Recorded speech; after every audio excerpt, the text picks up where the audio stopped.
के सस्पेंशन कैसे है, क्योंकि इन गाड़ियों के सस्पेंशन जो होते हैं थोड़े स्टिफ आते हैं कि आज के टाइम पे भी गाड़ियों से कम्पीट कर सकती है। रेगुलर सर्विस है तो वो कुछ बहुत ज़्यादा एक्सपेंसिव नहीं है। हाईवे पे तो आपको दे देगी अराउंड 16-17 के आसपास। इतना पावर होते हुए भी ये कंट्रोल में ही रहती है आपके। इसका स्टीयरिंग थोड़ा सा हल्का सा आपको हार्ड फील होगा। सिटी के अंदर इसका माइलेज थोड़ा सा कम है। Hi everyone, welcome back to another video. मेरा नाम है ललित और गाइस आज अपने साथ है फोक्सवैगन पोलो। और पोलो की बात क्या ही करूँ मैं, ये अपने टाइम की एक लेजेंड, एक ओजी कार है। और वेरिएंट की बात करें तो इसका टॉप एंड वेरिएंट है हाईलाइन, 2015 वाला मॉडल है। पेट्रोल जो 1.2 MPI था, मैनुअल ट्रांसमिशन के साथ में। और ये वीडियो बनाने का रीज़न ये है, आज हम इस फोक्सवैगन पोलो का ओनरशिप रिव्यू करेंगे।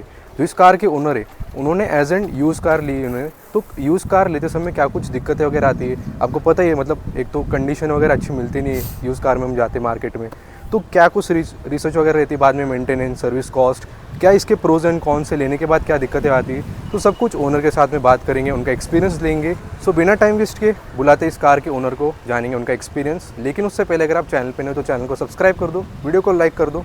और भाई कैसे हो? बढ़िया, आप कैसे हो ललित जी? बस बढ़िया, thank you so much for coming. एक छोटा सा इंट्रोडक्शन दे दीजिए those are watching this video. मेरा नाम है प्रीतम जांगिड़ और मैं पुणे में ही IT कंपनी में जॉब करता हूँ। तो भाई मैं आपसे थोड़ा सा हिस्ट्री जानना चाहूँगा, इससे पहले कौन कौन सी गाड़ी ओन कर चुके हो आप? तो देखिए ललित जी कि मेरे पास सबसे पहले मेरे पास थी स्कोडा की ऑक्टेविया और उसके बाद में मेरे पास थी स्कोडा की लोरा। तो हमेशा से ही मेरा थोड़ा जर्मन गाड़ियों में मेरा जो है इंटरेस्ट ज़्यादा रहा है, क्योंकि उनका जो परफॉर्मेंस है बहुत ही ज़्यादा अच्छा होता है और मेन चीज़ है उनकी सेफ्टी, जो उनकी बिल्ड क्वालिटी है बहुत ही ज़्यादा बढ़िया और बहुत ही कह सकते हैं कि बहुत ही रिलायबल चीज़ है वो। और मेरा बचपन से मेरा एक काइंड ऑफ आप बोल सकते हो कि एक ड्रीम था या एक मन था मेरा कि मेरे पास फोक्सवैगन की ये पोलो गाड़ी हो। लेकिन तब तो हालांकि हम बच्चे थे और काम वगैरह नहीं करते थे, तो पैसे तो नहीं थे हमारे पास। सही। तो अब जैसे अब हमने काम करने लगे, मेरे पास कुछ सेविंग्स थी, मेरे पास कुछ बचे पैसे, तो फिर मुझे लगा कि ये राइट टाइम है। मेरा जो वो ड्रीम था वो क्या कहते हैं वो पूरा करने का। तो तब मैंने जाके मेरा हुआ कि मुझे अब ये पोलो गाड़ी लेनी है, लेकिन तब तक ये डिसकंटिन्यू हो गई, तो नहीं तो ये मिलती नहीं है। तो मैंने यूज्ड कार ली है ये। तो एज एन यूज़ कार लिया आपने ये? हाँ जी। जैसे कि कहा आपका ड्रीम था ये, अभी लोगों का ड्रीम तो बड़ी बड़ी गाड़ियाँ लेने का रहता है, बट जैसे कि आपने कहा आपका टेस्ट स्टार्टिंग से जर्मन, उस परफॉर्मेंस उसी स्टाइल में। सो सही है, मतलब ऐसा देखा जाए तो परफॉर्मेंस वगैरह जो पहले वो यूज़ कर सका है तो उसी पे जाएगा ऑब्वियसली जी।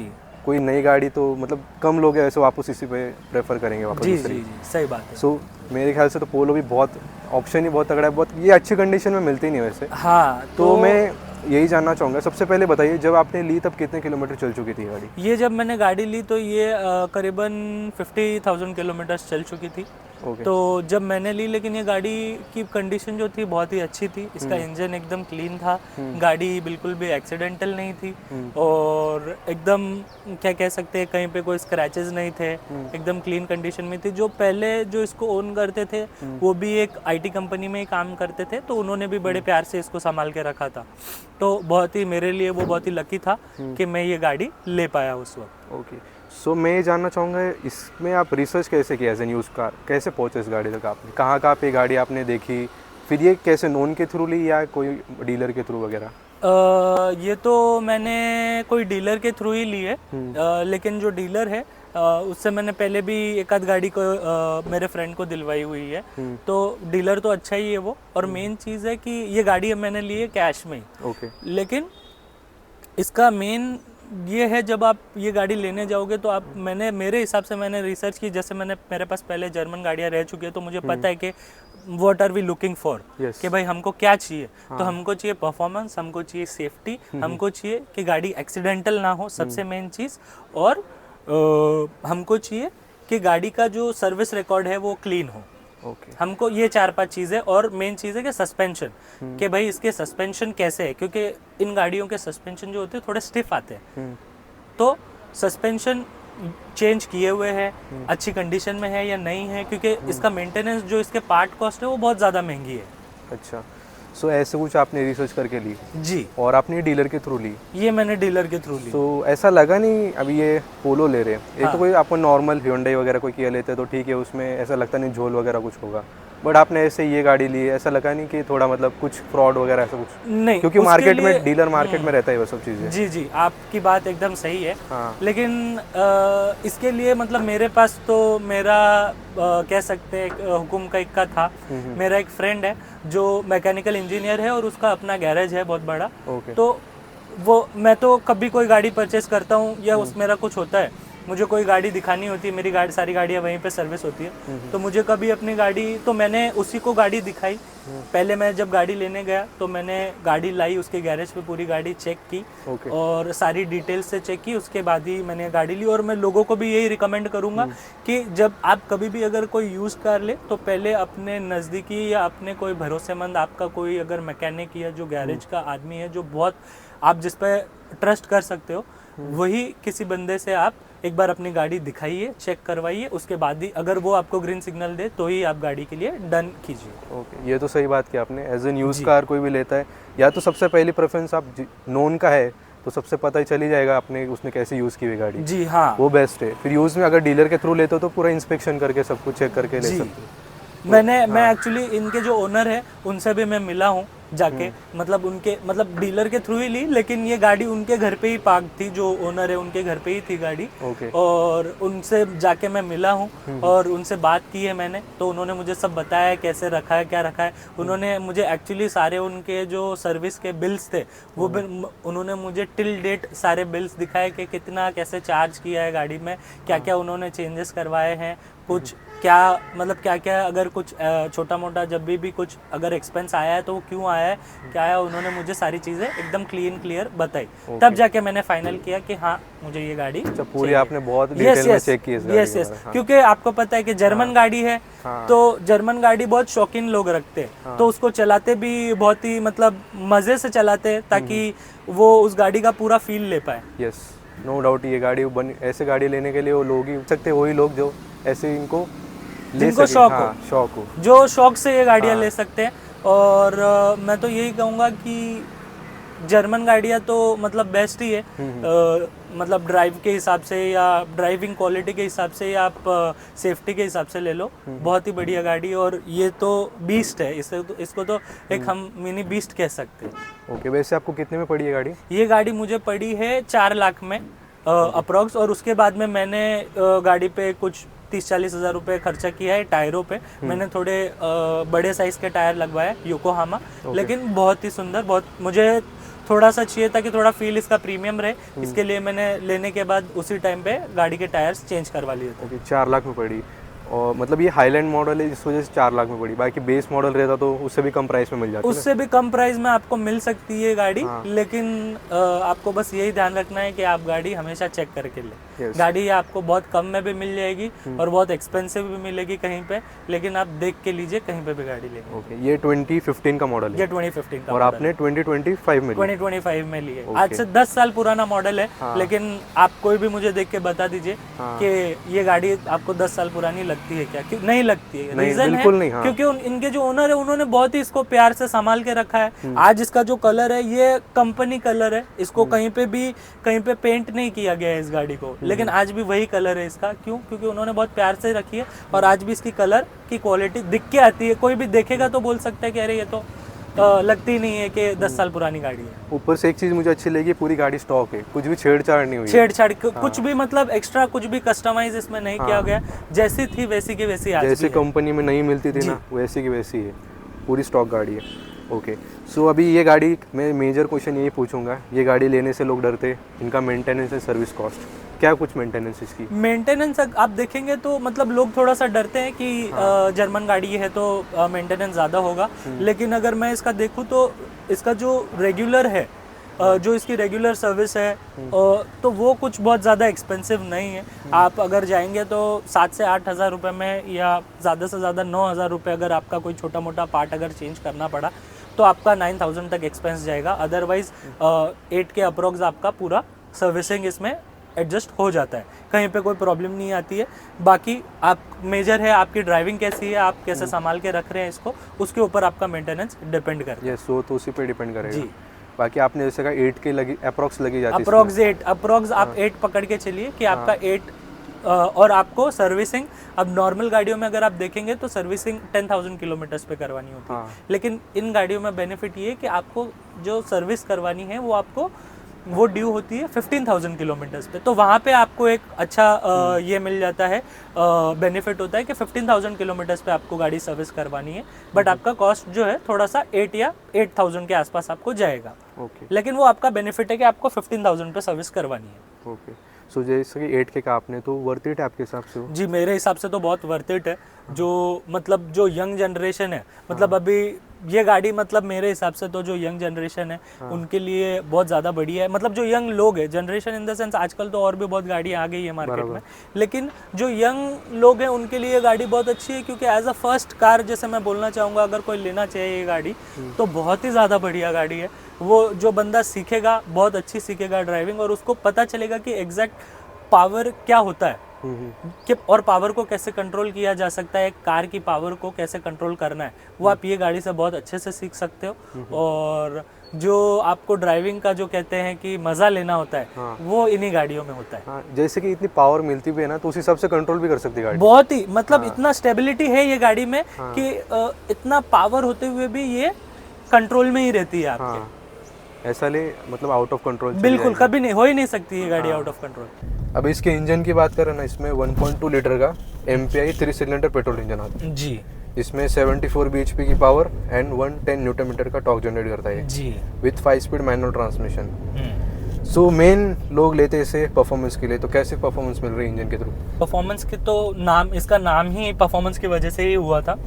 ये गाड़ी अपने टाइम की परफॉर्मेंस के लिए बेस्ट मानी जाती थी, और आज भी जैसे इसका परफॉर्मेंस है तो बहुत ही बढ़िया है आज भी। मगर आपको अगर आपको हाईवे पे भगाने के हिसाब से अगर आप देखना चाहते हो तो बहुत ही अच्छा इसका रनिंग है। आपको कंट्रोल मतलब टॉप मतलब 120, 140, 160 पे भी जो गाड़ी का कंट्रोल है बहुत ही ज़्यादा बढ़िया है। तो अब स्टेबिलिटी के हिसाब से समझ ले, परफॉर्मेंस के हिसाब से समझ ले तो बहुत ही बढ़िया है। ऐसा कुछ लैग वगैरह फील होता है आज के गाड़ियों के हिसाब से, जैसी नई गाड़ी आ रही है उनसे कंपेयर करें तो ठीक है, पुरानी है तो वैसे थोड़ा बहुत तो कुछ होगा, ऐसा लगता है आपको? जी कभी कभी थोड़ा बहुत लगता है, लेकिन मतलब मेरे हिसाब से मतलब इतनी ज़्यादा मतलब ये गाड़ी ऐसी बनाई गई थी कि आज के टाइम पे भी गाड़ियों से कम्पीट कर सकती है। जैसे आज के टाइम की गाड़ियों के हिसाब से सिर्फ इसमें स्क्रीन वगैरह नहीं है इंफोटेनमेंट में, बाकी ब्लूटूथ वगैरह इसमें सब कुछ आता है, ब्लूटूथ कनेक्ट हो जाता है, ऑटोमेटिक क्लाइमेट कंट्रोल है, और इसमें सिर्फ डिजिटल स्पीडोमीटर नहीं है।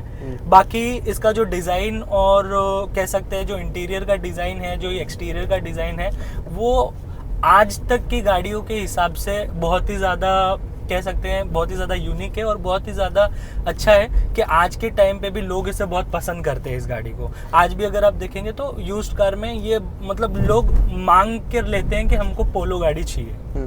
हाँ वैसे आज के हिसाब से भी देखें इसकी लुक्स वगैरह अच्छी है, बहुत स्पोर्टी लुक थोड़ी है, और ऊपर से ये आपका तो टॉप एंड है तो इसमें सब स्टॉक चीज़ें लगी हुई है, जैसे कि इसमें छोटी स्क्रीन है बट ब्लूटूथ वगैरह सब कुछ है, ऑटोमेटिक क्लाइमेट कंट्रोल भी है जी, जो कि आज के बेस मॉडल में नहीं मिलते नई गाड़ियों में, क्या पता। तो ऐसा कुछ इसके ओवरऑल इंटरफेस है। बाकी स्टीयरिंग का रिस्पांस कैसा है? स्टीयरिंग का रिस्पांस इसका मतलब आज के मुकाबले जो गाड़ियां हैं उनके मुकाबले तो इसका स्टीयरिंग थोड़ा सा हल्का सा आपको हार्ड फील होगा, लेकिन वो इसीलिए हार्ड है क्योंकि जो इसका जो मैकेनिज्म है अंदर का, जो परफॉर्मेंस के लिए जो गाड़ी को इसको बनाया गया है उसको कंट्रोल में रखने के लिए इसका हल्का सा स्टीयरिंग इसका हार्ड रखना ज़रूरी था उस टाइम के लिए, जो मुझे लगता है, जो पर्सनली मुझे फील होता है। अदरवाइज इसका हल्का सा स्टीयरिंग हार्ड है और मुझे कोई इसका स्टीयरिंग में कोई प्रॉब्लम नहीं लग रहा है। ओके, बाकी ब्रेकिंग वगैरह? ब्रेकिंग बहुत ही बढ़िया है, सारा ब्रेकिंग में ABS वगैरह आपको सब कुछ इसमें मिल जाता है, तो ब्रेक के हिसाब से आपको कभी कोई प्रॉब्लम नहीं आएगा ब्रेकिंग में। आपने लॉन्ग जर्नी की इसमें अभी तो कुछ? जी अभी के लिए तो मैं लॉन्ग जर्नी के हिसाब से अराउंड 250 किलोमीटर्स या 300 किलोमीटर्स मैंने वन वे जर्नी किया है इसमें, अप डाउन आप 600 पकड़ लीजिए। ओके। तो उतना मैंने इसमें लंबा जर्नी किया है, और मेरा अप्रोक्स 120 130 मैं नॉर्मली हाईवेज पे इसको लेकर जाता हूँ, जो कि बहुत ही ज़्यादा मुझे कभी कोई भी प्रॉब्लम नहीं आई, और मैं बहुत ही ज़्यादा आराम से जा सकता हूँ, मतलब जा पाता हूँ इस गाड़ी में। ओके। और ना मुझे मतलब लॉन्ग ड्राइव में इसमें कभी कहीं पे कोई प्रॉब्लम आई है। ओके। बाकी हैंडलिंग तो इसकी कैसे, Handling आपने तो हार्ड इसकी- बोला जैसे कि, बट हाँ, कैसे कुछ स्टीयरिंग इसका हल्का सा हार्ड है, लेकिन इसकी हैंडलिंग अगर आप बोलना चाहेंगे हाँ। तो बहुत ही ज़्यादा स्मूथ और बहुत ही ज़्यादा अडेप्टिव है, कि अगर आप इसको आप चलाओगे तो आप एक दिन के अंदर अंदर ये आपको एकदम सूट हो जाएगी गाड़ी। आप इसको आराम से, आपके हाथों में बैठ जाएगी ये गाड़ी, तो आप इसको आराम से इसको गाड़ी को चला सकते हो ना। आपको कहीं पे भी ऐसा हल्का सा भी फील नहीं होगा कि गाड़ी का स्टीयरिंग हार्ड है, या ऐसा आपको कभी कोई फील आएगा ही नहीं। ये तो मैं मतलब इतने सालों से गाड़ियाँ चला रहा हूँ, इसके लिए मुझे लग रहा है, अदरवाइज आपको फील ही नहीं आएगा कि इसका स्टीयरिंग हार्ड भी है क्या। ओके। कंफर्ट वगैरह कैसा है गाड़ी में? कंफर्ट तो अब कंफर्ट वाइज तो बहुत ज़्यादा चीज़ें नहीं है इसके अंदर, अदरवाइज हाँ, सस्पेंशन इसके ठीक ठाक है, आपको नॉर्मल कंफर्ट इसका देती है। सीट्स इसकी अच्छी है, अच्छी क्वालिटी है, जो स्टॉक है वही है, और टॉप एंड है तो जो सीट कवर्स है और जो कुशनिंग है वो सब कुछ स्टॉक ही है इसमें। तो बहुत ही ज़्यादा मतलब बहुत ज़्यादा चीज़ें नहीं है, बट हाँ इट इज़ अ बिट ठीक है, मतलब सिटी यूज़ के लिए। बहुत ज़्यादा लॉन्ग ड्राइव इस गाड़ी में नहीं आप कर सकते हो, क्योंकि हल्का सा आपको मतलब आज के मुकाबले जो गाड़ियाँ हैं उनके हिसाब से हल्की सी सीट्स, हल्की सी आप कह सकते हो कि कंफर्टेबल नहीं है। अदरवाइज सिटी में हाँ। आप देखो सिटी में देखो, या आप 500-600 किलोमीटर की जो अगर आपकी कोई जर्नी है तो आप इसमें बेझिझक आप कर सकते हो, आपको हल्का सा आपको पता भी नहीं चलेगा और आप जाके आ जाओगे। और इसमें मेन दिक्कत तो यही थी, इसमें रियर में भी कंफर्ट नहीं था, रियर स्पेस नहीं इतना। हाँ, रियर में मतलब अगर आप कहीं पे बहुत ज़्यादा लंबा जा रहे हो तो ये सिर्फ 2 लोगों के लिए बहुत ज़्यादा अच्छी कार है। अगर आप 4 लोग जा रहे हो तो बहुत ज़्यादा लंबी जर्नी, जो पीछे लोग बैठेंगे जो रियर है उनको हल्का सा स्पेस कम है, तो बहुत ज़्यादा कंफर्टेबल नहीं होता है उनके लिए। अदरवाइज बट जो ड्राइवर है और जो को पैसेंजर है उनके लिए तो कोई प्रॉब्लम नहीं आती है। अगर आप 2 जन हो, दो लोगों के लिए बहुत ही अच्छी है, आप आराम से 1000 किलोमीटर की ड्राइव भी कीजिए, आपको कभी कोई प्रॉब्लम नहीं आएगी। अच्छा, मैं एक चीज़ पूछूंगा, जैसे कि आपने ये इंजन के साथ में ये मैनुअल ट्रांसमिशन लिया, इसमें और भी बहुत सारे ऑप्शन आते थे, DSG वगैरह हो गया, फिर डीजल ऑप्शन भी था, इस इंजन पे खास जाने का रीज़न? मेन चीज़ ये है कि मेरा जो कह सकते हैं मेरा जो रूटीन है, मैं हर रोज़ नहीं चला पाता हूँ उस गाड़ी को। मेरा मोस्ट ऑफ द टाइम्स में मतलब वीकडेज में कभी कभार कहीं जाना हो, क्योंकि मैं आपको जैसे मैंने आपको जो बताया कि मैं IT कंपनी में ही जॉब करता हूँ, मतलब मैं ज़्यादा फ्रीक्वेंट बाहर तो नहीं जा पाता, तो मैं वीकेंड्स वगैरह पे ही जा पाता हूँ। वीकडेज में तो मैं ऑफिस में बिजी रहता हूँ, बट अदरवाइज मैं वीकेंड्स पे जाता हूँ। तो जैसे आप पेट्रोल उसके लिए बहुत ज़्यादा अच्छा रहता है कि अगर आपकी गाड़ी खड़ी भी है तो पेट्रोल गाड़ी अच्छी रहेगी आपके लिए। अगर आप ठीक है, अगर आपका रनिंग बहुत ज़्यादा है तो सेम आपको डीजल में भी आपको वेरिएंट मिलता है, तो आप उसको लेके जा सकते हो। और DSG नहीं लेने का कारण मेरा ऐसा था कि मुझे मतलब मैं बचपन से ही, जैसे मैं आपको कह सकता हूँ कि मैं बचपन से ही मतलब मुझे गाड़ियाँ चलाने का शौक़ रहा है, तो मुझे मतलब पर्सनली मैनुअल गाड़ियाँ ज़्यादा पसंद है, ताकि मैं उनका अच्छे से एक्सपीरियंस ले सकूँ गाड़ियों का, इसीलिए मैंने मैनुअल चूज़ किया है। ओके। और मेन एक और चीज़ क्वेश्चन है इसका, माइलेज कितनी कुछ देती है सिटी एंड हाईवे पे? जी, आपको ये हाईवे पे तो आपको दे देगी अराउंड 16-17 के आसपास। अगर आप अच्छे से इसका स्पीड मेंटेन करके चलेंगे 80 to 100। सिटी के अंदर इसका माइलेज थोड़ा सा कम है, अगर ट्रैफिक होगा तो आपको माइलेज ये 10 से 12 का माइलेज देगी, उससे ज़्यादा तो नहीं दे पाएगी। ओके। ये इसका थोड़ा सा हल्का सा ड्रॉबैक हम बोल सकते हैं कि ये हल्का सा ड्रॉबैक है इसका, कि सिटी के अंदर ये थोड़ा सा माइलेज आपको कम दे देगी, क्योंकि ये पेट्रोल है। जो डीजल है वो आपको बहुत अच्छा माइलेज देगी, सिटी के अंदर भी आपको 20 दे देगी, हाईवे पे आपको 25 दे देगी। ओके। और इसके कॉन्स क्या क्या है इस गाड़ी के?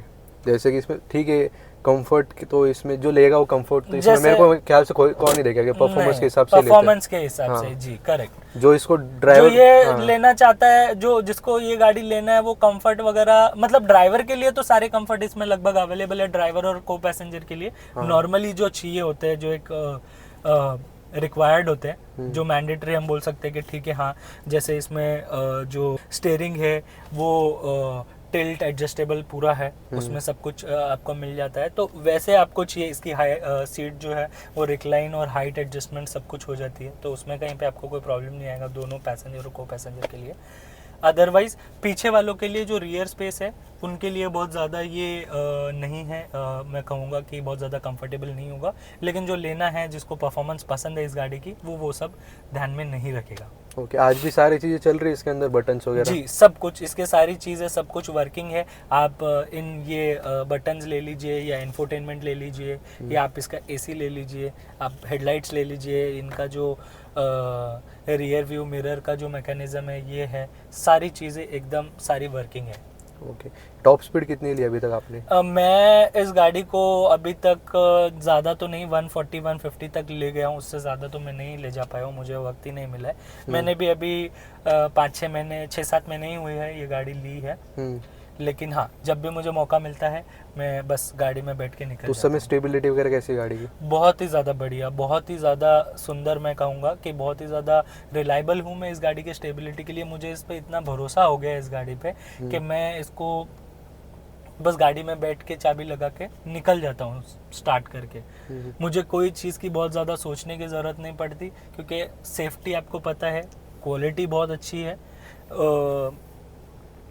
बिल्ड क्वालिटी वाइज भी, और जो टेक्नोलॉजी वाइज भी, जो इसका जो भी इसमें मैकेनिज्म्स है सब कुछ, वो सारी चीज़ें एकदम बेस्ट क्वालिटी इसमें लगी हुई है। बिल्ड क्वालिटी तो बहुत ज़्यादा खतरनाक है इसकी, मतलब इसके दरवाजे ही बंद करोगे तो आपको फील हो जाएगा। थर्ड नॉइस इसका बहुत ही अच्छा है। और कुछ ऐड ऑन करना चाहोगे? सिर्फ एक तो आपको मैं ऑलरेडी जैसे बता चुका हूँ कि इसका माइलेज सिटी में थोड़ा सा आप कह सकते हो कि कम है। दूसरा है कि सस्पेंशन इसके हल्के से स्टिफ है, तो आपको मतलब सिटी में जो आपके जो पॉट होल्स वगैरह, जो भी गड्ढे वगैरह हैं, तो उसमें आपको हल्के से जर्कनेस महसूस हो सकती है।